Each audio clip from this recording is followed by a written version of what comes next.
Hello, welcome all of you. So today we will discuss the question of IIT JM 2020. हमने ए part के कुछ question से जो देख लिए, कुछ क्या हमने सारे क्वेश्चन ही देख लिए। ए पार्ट के 10 क्वेश्चन थे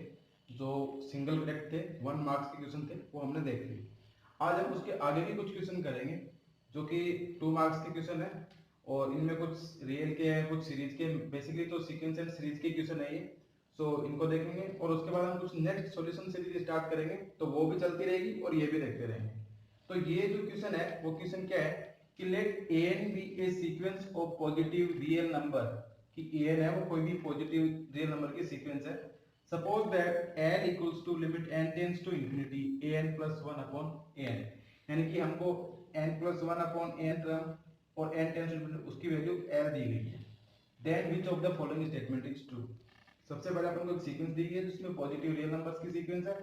और ये कंडीशन दी गई है। तब हमको ये चार स्टेटमेंट दिए गए, इनमें कौन सा ट्रू है कि अगर एल इक्वल्स टू 1 होगा तो लिमिट ऑफ एन 1 होगी, एल इक्वल्स टू 1 होगा तो लिमिट ऑफ एन 0 होगी, और एल लेस देन 1 होगा तो लिमिट ऑफ एन 1 होगी, और एल लेस देन 1 होगा तो लिमिट ऑफ एन 0 होगी। तो हमको ये बताना है कि कौन सा ट्रू है। तो अगर हम यहाँ पे इसका सॉल्यूशन देखें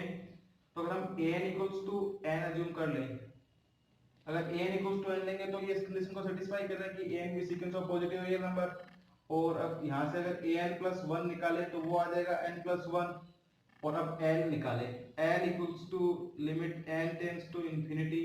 an प्लस 1 अपॉन an करेंगे तो वो आएगा limit n tends to infinity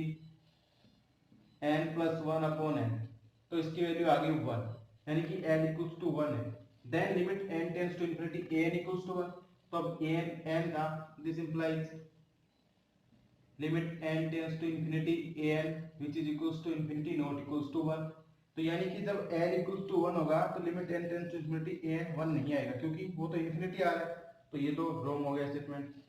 if l equals to 1 then limit n tends to infinity an equals to 0, तो limit n tends to infinity n equals to infinity which is also not equals to 0, तो 0 भी नहीं है, तो ये भी wrong हो गया। अब तीसरे और चौथे ऑप्शन की बात करें तो अपने को गिवन है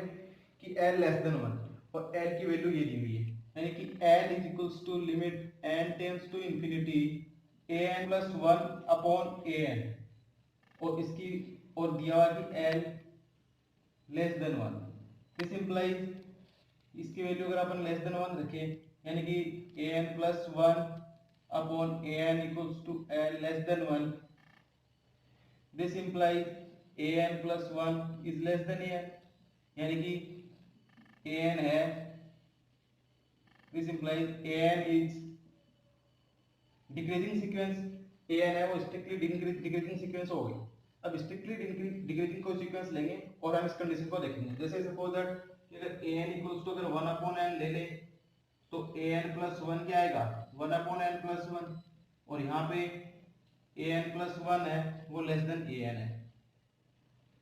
तो ये कंडीशन भी ट्रू हो गई जो कि हमें सेटिस्फाई करनी चाहिए थी। और लिमिट n टेंस टू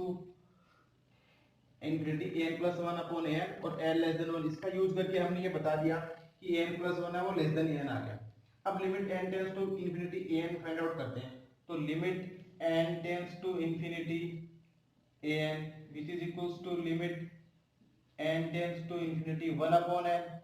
तो वो तो 0 आ गया। जबकि ये बोल रहे हैं n लेस देन 1 होने पे limit n tends to n equals to 1, तो ये भी रॉन्ग हो गया। तो limit n less than 1 then limit n tends to infinity n equals to 0, तो ये वाला ऑप्शन है वो करेक्ट हो जाएगा 4। और वैसे भी हम जानते हैं, हम इसको रिजल्ट की भी याद कर सकते हैं। If n equals to limit n tends to infinity an plus 1 upon an हो और अगर मोड n लेस देन 1 हो, this implies limit n tends to infinity an है वो कि 0 आएगा हमेशा। ये हम इसको डायरेक्ट रिजल्ट के तौर पे याद भी कर सकते हैं कि limit n tends to infinity an plus 1 upon n अगर l है और मोड l लेस देन 1 है तो limit n tends to infinity n 0 हो जाएगा। बाकी ऑप्शन कैसे डिस्कार्ड करें, इसके लिए हमने यहाँ पे n सीक्वेंस n ले लिया और n प्लस 1 आ गया, तो l इक्वल्स टू निकाल के देखा कि 1 आ रहा है, इस कंडीशन को सेटिस्फाई कर रहा है, इसको भी कर रहा है। But limit n tends to infinity n करने पे ना तो 0 आ रहा है और ना ही 1 आ रहा, तो ये दोनों डिस्कार्ड हो गई। और n लेस देन 1 देखने से हमने बता दिया कि सीक्वेंस है वो मोनोटोनिकली डिक्रीजिंग होगी, सॉरी स्ट्रिक्टली डिक्रीजिंग होगी। तो यहाँ पे कोई एग्जांपल हमने an इक्वल्स टू 1 अपॉन माना, तो n plus 1 upon n plus 1 जो कि इस कंडीशन को सेटिस्फाई करता है। और limit n tends to infinity रखने पे n की वैल्यू 0 आ रही है, जबकि ये 1 बता रहा है तो 0, तो इसका फोर्थ ऑप्शन है वो ट्रू हो गया। अब इसके नेक्स्ट क्वेश्चन है वो सीरीज पे है, तो वो भी हम देखेंगे। अब हम ये नेक्स्ट क्वेश्चन देखते हैं। नेक्स्ट क्वेश्चन क्या है कि define S1 equals to alpha. S1 की वैल्यू अल्फा दी है और अल्फा ग्रेटर देन 0 है,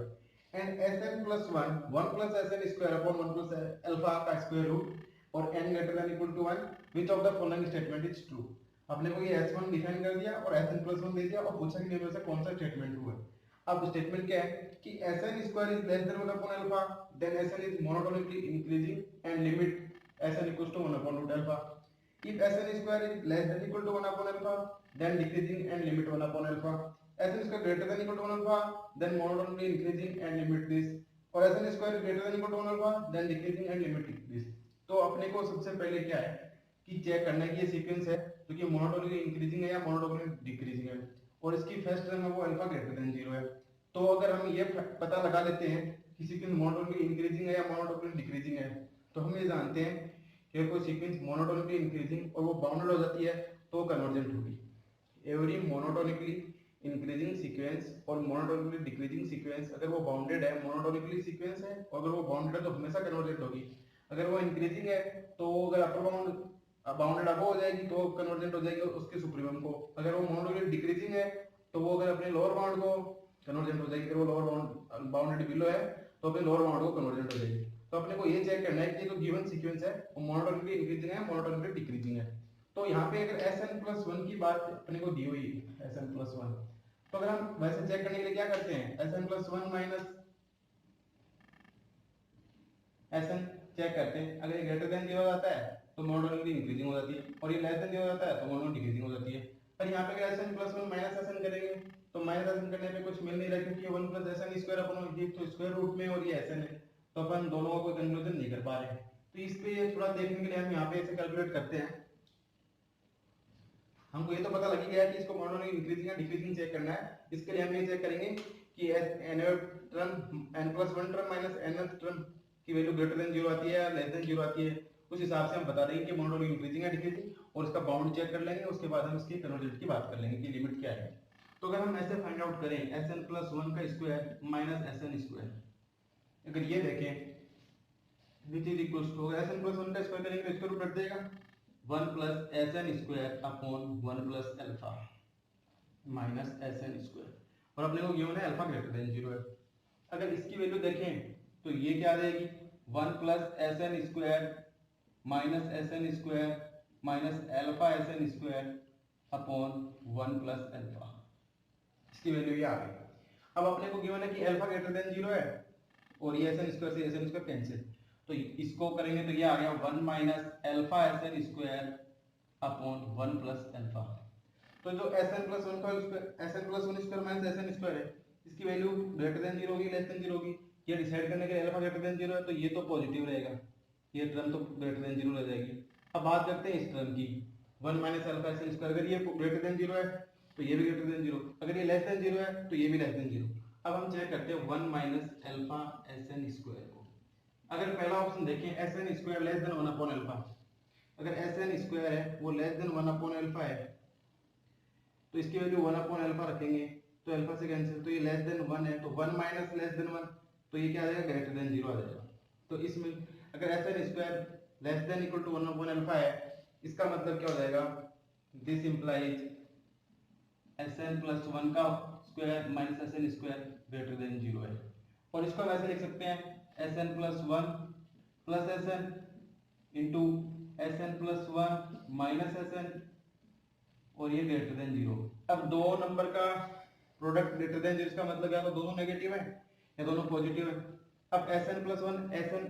अल्फा ग्रेटर देन 0 है, ये ग्रेटर देन 0 है और Sn स्क्वायर है वो लेस देन 1 अपॉन अल्फा है तो 1 अपॉन अल्फा भी ग्रेटर देन 0, अल्फा भी ग्रेटर देन 0 तो 1 अपॉन अल्फा भी ग्रेटर देन 0, ये भी ग्रेटर देन 0। यानी कहने का मतलब है कि ये टर्म भी ग्रेटर देन 0 आएगी। तो ये ग्रेटर देन 0 है, ये ग्रेटर देन 0, तो इन दोनों का ऐड करेंगे तो ये भी ग्रेटर देन 0 और इन दोनों का मल्टीप्लिकेशन ग्रेटर देन 0 है, इसका मतलब ये भी greater than 0। This implies Sn+1 minus Sn greater than 0, it means Sn+1 greater than Sn। This implies Sn क्या होगी मोनोटोनिकली इंक्रीजिंग सीक्वेंस होगी। इसका मतलब जो एस एन है वो मोनोटोनिकली इंक्रीजिंग सीक्वेंस है। कब? जब S N square less than 1 upon alpha है। तो if S N square less than 1 upon alpha then sequence is monotonically increasing. और ये बोल रहा है मोनोटोनिकली डिक्रीजिंग, तो ये तो रॉन्ग हो गया कि एस एन स्क्वायर है वो लेस देन 1 अपॉन अल्फा है, तो ये मोनोटोनिकली इंक्रीजिंग होगी। अब बात करते हैं कि S N square greater than 1 upon alpha होता, तो अभी हमने इसकी लिमिट की बात नहीं करी है, अभी S N square greater than 1 upon alpha की बात हुई है, तो एस एन मोनोटोनिकली इंक्रीजिंग होगी। अब हम बात करते हैं कि S N square greater than 1 upon alpha होता, तो यहाँ पे अगर एस एन स्क्वायर है वो ग्रेटर देन 1 अपॉन अल्फा होता, तो ये 1 minus alpha S N square की वैल्यू क्या आ जाती है, क्योंकि इसको चेक करेंगे, इसको चेक करने के लिए बस ये तो वैल्यू से ग्रेटर देन 0 इसका जो साइन आएगा वो इसका साइन आ जाएगा। अब S N square greater than 1 upon alpha, तो अल्फा इनटू 1 अपॉन अल्फा ये ग्रेटर देन, तो 1 माइनस ग्रेटर देन 1, ये जो 1 आए यहाँ पे ये इसकी वैल्यू 1 अपॉन अल्फा से बड़ी है, तो ये अल्फा इनटू 1, तो ये ग्रेटर देन 1 हो जाएगा, तो 1 माइनस ग्रेटर देन 1 तो ये लेस देन 0 आ जाएगा। यानी कि जब S N square greater than 1 upon alpha होगा तो 1 minus alpha S N square है वो लेस देन 0 आ जाएगा। कब? जब S N square greater than 1 alpha, क्योंकि इसकी वैल्यू 1 से ज्यादा हो जाएगी, 1 से ज्यादा तो 1 माइनस 1 से ज्यादा तो लेस देन 0। इसका मतलब ये जो एस एन प्लस 1 का whole square minus S N square है ये लेस देन 0 आ जाएगा, यानी कि S N plus 1 square minus S N square less than 0। और इसको हम वापस से ये लिख देंगे S N plus 1 plus S N और S N plus 1 minus S N. अब ये लेस देन 0 है और हमें पता है कि S N plus 1 greater than 0, S N greater than 0, ये ग्रेटर देन 0, दो नंबर का प्रोडक्ट लेस देन 0, इसका मतलब ये less than 0। This implies S N plus 1 less than S N, इसका मतलब एस एन कैसी होगी, मोनोटोनिकली डिक्रीजिंग सीक्वेंस होगी। तो अगर S N square greater than 1 upon alpha है तो एस एन मोनोटोनिकली डिक्रीजिंग है, और अगर S N square less than 1 upon alpha है तो एस एन मोनोटोनिकली इंक्रीजिंग है। यानी कि अगर ये वाला लेंगे तब तो ये मोनोटोनिकली इंक्रीजिंग हो जाएगा और ये लेंगे तो मोनोटोनिकली डिक्रीजिंग हो जाएगा। अब बात करेंगे इसकी लिमिट 1 अपॉन अल्फा आएगी या 1 अपॉन रूट अल्फा आएगी, तो इसकी लिमिट और चेक करनी पड़ेगी हमको। अभी तो हमने सिर्फ ये चेक करा है कि सीक्वेंस मोनोटोनिकली इंक्रीजिंग है डिक्रीजिंग, वो डिपेंड करता है एस एन स्क्वायर पे। इसके लिए हमने एस एन प्लस 1 का स्क्वायर माइनस एस एन की वैल्यू फाइंड आउट करी, तो इसको देखा ये 1 minus alpha S N square upon 1 plus alpha square 1 plus alpha, alpha greater than 0 given है तो ये तो नीचे वाला टर्म ग्रेटर देन 0 रहेगी और डिपेंड करेगा इस पे। अब ये 1 minus alpha S N square less than 1 upon alpha लेते हैं तो ये ग्रेटर देन 0 आता है, इसका मतलब ये टर्म ग्रेटर देन 0, ये ग्रेटर देन 0, तो इससे हमने पता लगा लिया कि S N plus 1 minus S N greater than 0, this implies S N की आगे मोनोटोनिकली इंक्रीजिंग सीक्वेंस हो गई। अब अगर S N square greater than 1 upon alpha होता है तो ये लेस देन 0 आ जाएगा, ये लेस देन 0 आ जाएगा तो ये टर्म लेस देन 0, इसका मतलब दो नंबर का प्रोडक्ट लेस देन 0 तो ये लेस देन 0, इसका मतलब एस एन कैसे होगी, मोनोटोनिकली ये डिक्रीजिंग सीक्वेंस हो जाएगी सर। अब हमने मोनोटोनिकली इंक्रीजिंग और डिक्रीजिंग तो पता लगा लिया, डिपेंड करेगा एस एन पे, अगर S N square less than 1 upon alpha है तो मोनोटोनिकली इंक्रीजिंग और ग्रेटर देन 1 अपॉन अल्फा है तो मोनोटोनिकली डिक्रीजिंग, तो ये सेकंड और थर्ड तो रॉन्ग हो गए। अब बचे 1 और 4, तो वो देखने हम इसकी लिमिट निकालेंगे, लिमिट क्या है तो उससे पता लगा, तो वो और देख लेते हैं। तो हमने ये तो देख लिया कि ये सीक्वेंस मोनोटोनिकली इंक्रीजिंग तो इस केस में होगी और मोनोटोनिकली डिक्रीजिंग इस केस में होगी। हम इसके लिमिट की बात करेंगे, इसकी लिमिट क्या है, तो हमने ये चेक करा था कि एस एन प्लस 1 का square minus S N square greater than 0, इस केस की बात करें, इस केस में ग्रेटर देन 0 आएगा, तो इसका मतलब ये ग्रेटर देन 0 आएगा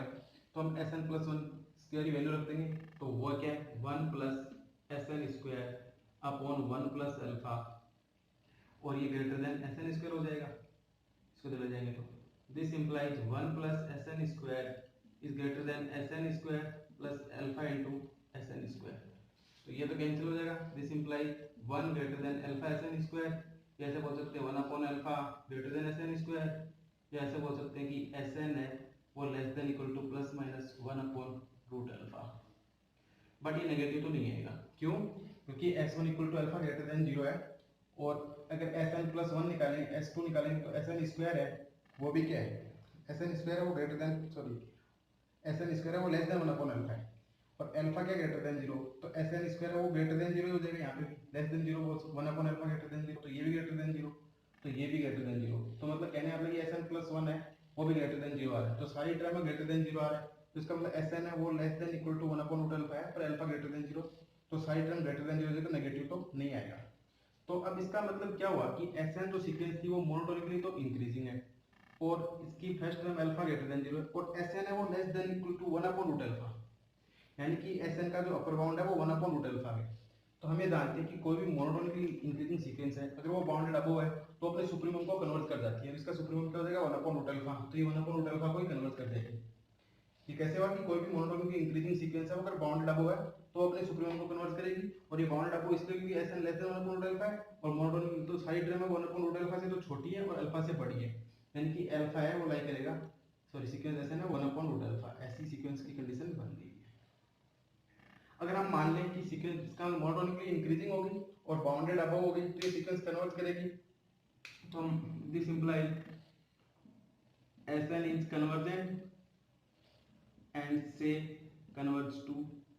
L को करेगी तो ये भी L हो जाएगी, तो L is equals to 1 plus L square upon 1 plus alpha, और ये यहाँ पे स्क्वायर रूट,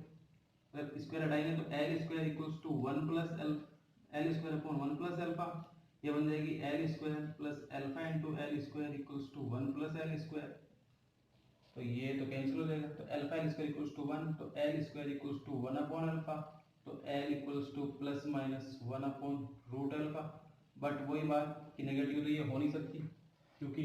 सारी टर्म्स की पॉजिटिव है, तो पॉजिटिव टर्म्स की कैंसिल तो पॉजिटिव 1 अपॉन रूट अल्फा, तो यानी कि हमने देखा कि सीक्वेंस मोनोटोनिक इंक्रीजिंग होगी और बाउंडेड अबव है तो ये 1 अपॉन रूट अल्फा को कन्वर्ट कर देगी, इस तरह ये बाउंड हो जाएगा। अब बात करते हैं कि Sn स्क्वायर ग्रेटर देन 1/√α, इस स्थिति में क्या था कि Sn प्लस 1 का square minus Sn square less than 0, क्योंकि Sn plus 1 plus Sn into Sn plus 1 minus Sn हमने चेक किया था, तो इस केस में क्या हो जाएगा Sn प्लस 1 का स्क्वायर माइनस Sn स्क्वायर वो था लेस देन 0, तो Sn प्लस 1 स्क्वायर की वैल्यू पुट कर देंगे 1 plus Sn square upon 1 plus alpha less than Sn square, और ये बन जाएगा 1 plus Sn square less than Sn square plus alpha Sn square, तो ये कैंसिल, तो 1 less than alpha Sn square यानी कि 1 upon alpha less than Sn square, तो ऐसा बोल सकते हैं कि Sn है वो greater than 1 upon root alpha, negative इसमें भी नहीं आएगा, तो Sn है वो greater than 1 upon root alpha, तो यानी कि इस केस में क्या था कि Sn है वो मोनोटोनिकली डिक्रीजिंग सीक्वेंस है, फर्स्ट टर्म अल्फा है और nth term 1 upon root alpha है, पर ये सीक्वेंस मोनोटोनिकली डिक्रीजिंग है तो इसका मतलब 1 upon root alpha less than Sn less than alpha बन जाएगा कि सीक्वेंस मोनोटोनिकली तो इसकी सीक्वेंस की टर्म इधर जाएंगी और इस सीक्वेंस की टर्म इधर जाएंगी, ये मोनोटोनिक इंक्रीजिंग है, मोनोटोनिक डिक्रीजिंग है, तो अब ये मोनोटोनिक डिक्रीजिंग सीक्वेंस है और ये bounded below 1 upon root alpha से है, तो ये अपने इंफिमम 1 अपॉन रूट अल्फा को कन्वर्ट करेगी, जबकि ये तो बोल रहा है कि limit N tends into Sn equal to 1 upon alpha, अगर इसको भी हम ऐसे देखें तो वही alpha equal to plus minus 1 upon root alpha आएगा, पर हम बोलेंगे ऐसे कि सीक्वेंस ऑफ मोनोटोनिक डिक्रीजिंग है तो अपने इंफिमम को कन्वर्ट करेगी और इसका इंफिमम क्या है 1 अपॉन रूट अल्फा। तो इस प्रकार इस सीक्वेंस को हमने देखने के लिए मोनोटोनिक इंक्रीजिंग और डिक्रीजिंग का कांसेप्ट चेक कर लिया और कैसे पता लगा लिया कि सीक्वेंस 1 अपॉन रूट अल्फा को कन्वर्ट करेगी और इस केस में मोनोटोनिक इंक्रीजिंग होगी। तो एक अच्छा क्वेश्चन था जिसमें मोनोटोनिक इंक्रीजिंग और डिक्रीजिंग के लिए हमने Sn plus 1 square minus Sn square को चेक किया, 1 upon Sn plus 1 minus Sn check करते हैं, पर यहाँ पे स्क्वायर रूट दिया हुआ इसलिए हमने इसको चेक किया, और ये जो अल्फा की वैल्यू है Sn स्क्वायर 1 अपॉन अल्फा पे डिपेंड कर रहा है क्योंकि हमने सोल्व करा तो ये 1 प्लस Sn स्क्वायर इसमें Sn स्क्वायर की वैल्यू 1 अपॉन अल्फा पे डिपेंड करेगी, उसके बेसिस पे हमने बता दिया कि कब मोनोटोनिक इंक्रीजिंग होगी और कब मोनोटोनिक डिक्रीजिंग होगी और इसकी लिमिट 1 अपॉन रूट अल्फा, तो इसका फर्स्ट ऑप्शन करेक्ट हो जाएगा। तो इस प्रकार से एक अच्छा क्वेश्चन था, सो हम इसका सॉल्यूशन देगा। So thanks for watching, keep continue watching exponential mathematics, thank you, और जो सॉल्यूशन सीरीज चल रही है वो कंटिन्यू रहेगी, सो थैंक यू।